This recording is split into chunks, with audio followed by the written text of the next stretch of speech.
Good morning, how are you? I've got a morning ramble. I did go on a ramble this morning and I've got a ramble from here. So yeah, it's been a long time. I don't think I got out much last week because of a lot of travel, and I travelled up at the weekend up to Scotland, and that was fantastic. I got flight issues on Friday night and Sunday, but survived them. British Airways flight from Heathrow, 7 o'clock at night, get cancelled.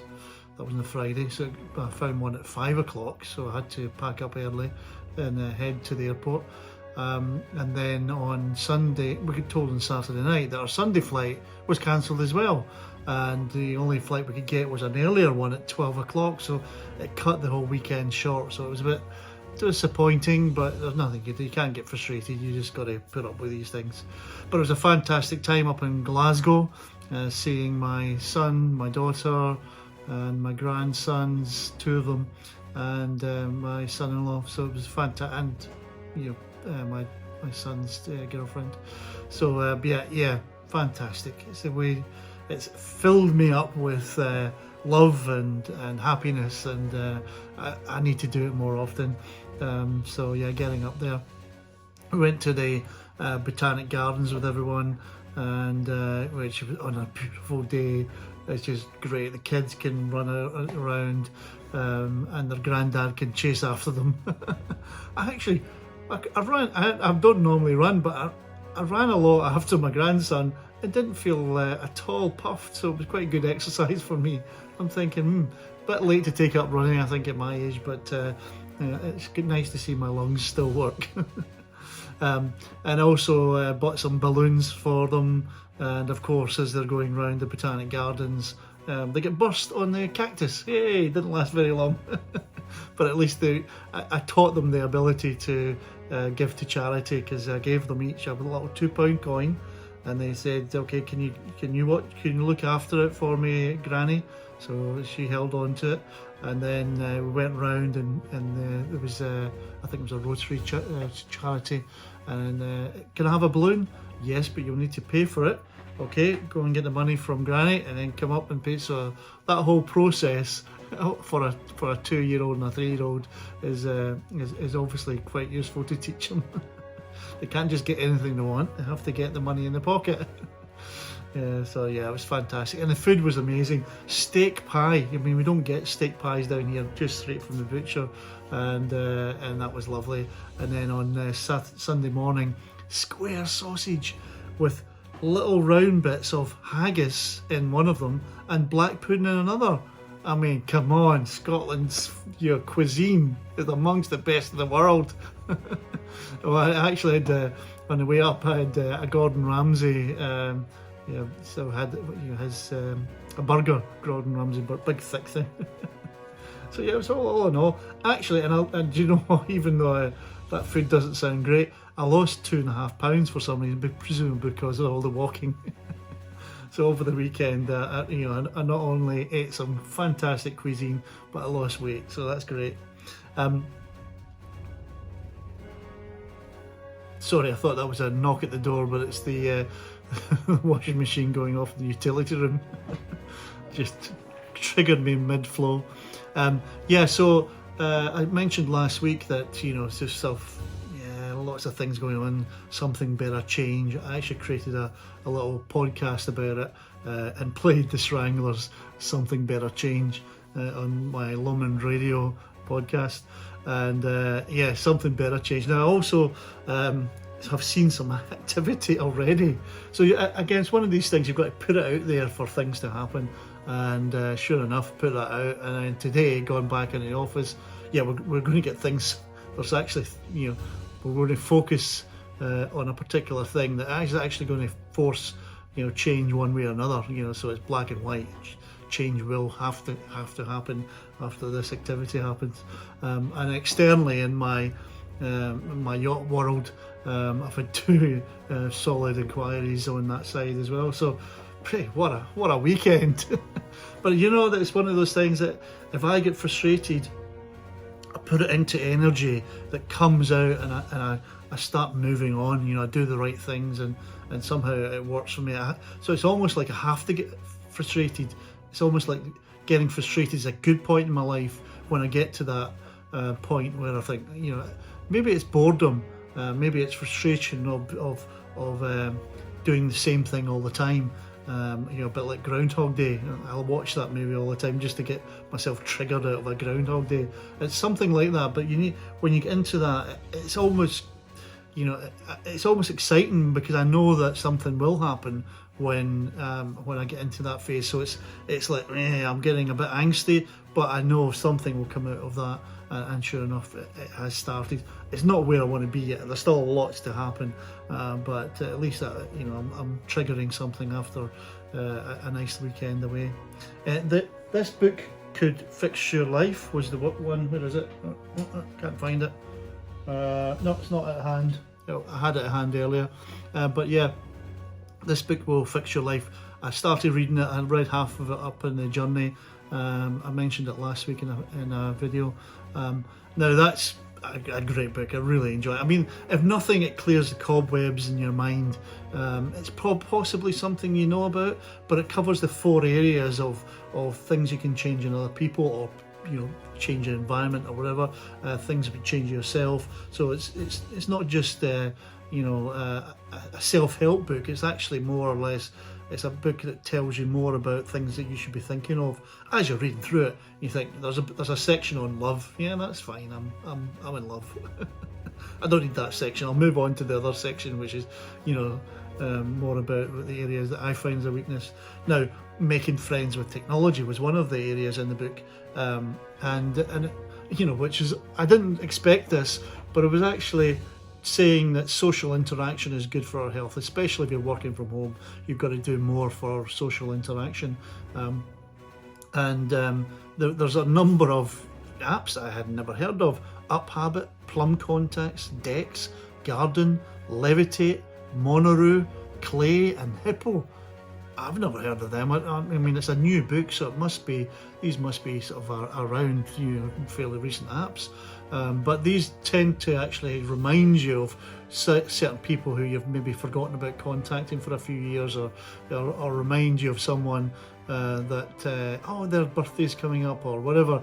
I mean, I've got Moonpig that does that, but do you know what I mean? But reminders of social interaction that might be important to you. Which I think is a good thing. So it's actually not saying social media etc. is not good for you. It's actually encouraging the other one. Using the prompts to actually get in touch, and not just get in touch on social media or email or online, but outside of that, and actually picking up the phone maybe and actually having a real conversation like we used to do. But yeah, the other thing, I mean, and that's social interaction is really good for our health. It's really good for our mental health and our physical well-being. Lots of benefits out of social interaction. There's been a lot of studies I've been reading recently that are actually saying that, it's almost linked to loneliness. Don't be lonely. You've got to, especially, you might not feel it, but your body knows when you're actually engaging in family and friends and getting out there. If you're working from home far too much, like maybe I am, and you need to get it back into the office and get that social interaction. So I think a lot of this hybrid working is the right thing. You can't be home too much. You've got to really get that social interaction. But if you are working from home and you need that social interaction, then these are tools that might actually help. Another one, I've got a note at the end I was going to talk about. In fact, I'll mention it later. AOB, it's under AOB, right? I'll come to that later. Now, other things about the book is confidence, and one of the things that's saying about confidence is that's also a good feeder for in terms of your well-being and your mental health, etc. Now, how can you be more confident than maybe what you are? It's not always a good thing. It's not, people sometimes are shy for a good reason, for just the environment, the way they're brought up, and that's just who they are. It's not necessarily wanting to change them, but in essence, or me, for example, I'm quite a shy person, but and when you're in that scenario, you might actually not feel confident going into an open room or speaking to other people or whatever. And one of the ways people that the sports people that mentioned is music. And hey, what am I doing? I'm playing music all the time. Music's got a number of benefits, so you need to listen to my podcast because I've got music as well as a bit of banter. And it mentioned Amir Khan's music's Kanye West power. Andy Moore likes Ed Sheeran, and the author of the book likes Bonnie Tyler's Holding Out for a Hero. So what's your particular power music? Because I think the thing it's trying to say is that play your power music, play that good stuff that gets you, if you're a bit down or you're not really sort of feeling confident in a particular area, music is the way out of it. So yeah, I agree. I remember I used to listen to people search for a hero inside yourself, and Lighthouse Family used to be one which was uplifting, because one of the tracks was lifted, and it was uplifting music to listen to. So music is really powerful in our lives, and I'd recommend you play more of it. London Radio.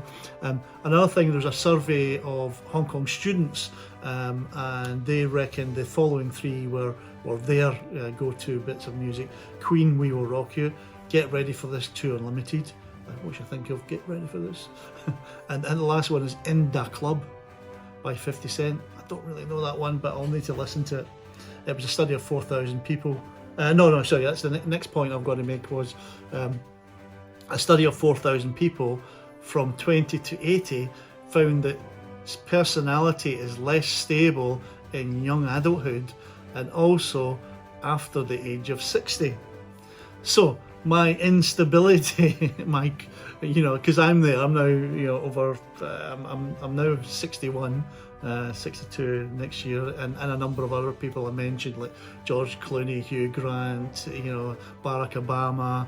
We're all in that same camp, and I link myself to all of them.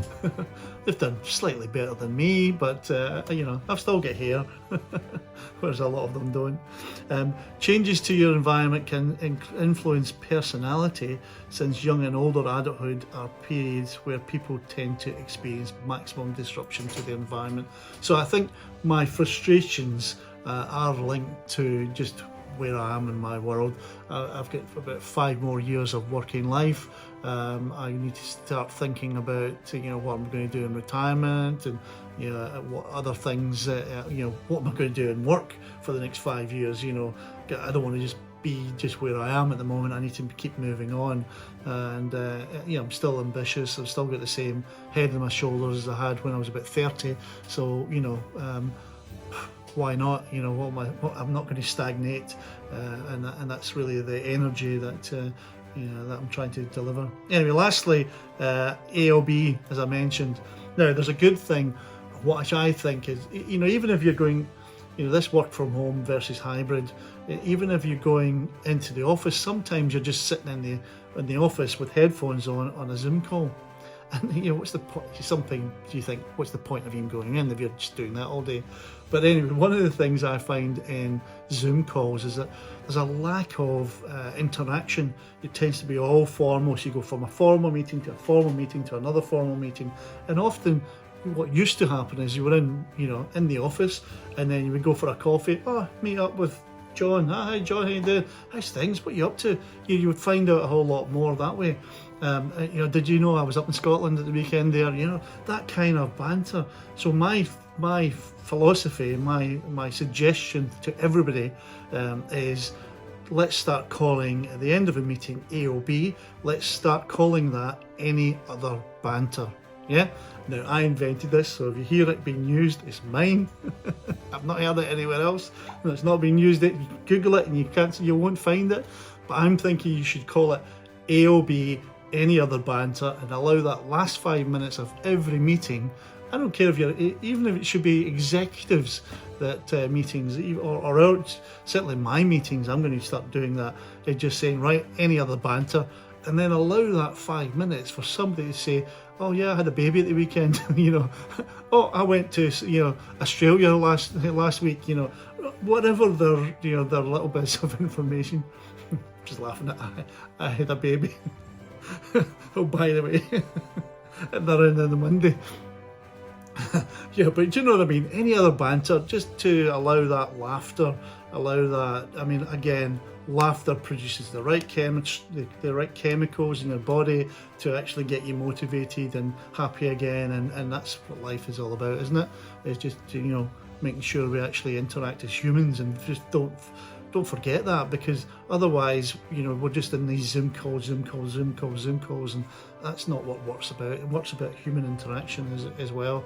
I think it was Noel Quinn, his last, you know, CEO of HSBC, his last session said that he wants to encourage people to be more free to communicate, to be themselves, and that's definitely me being myself by having that bit of banter.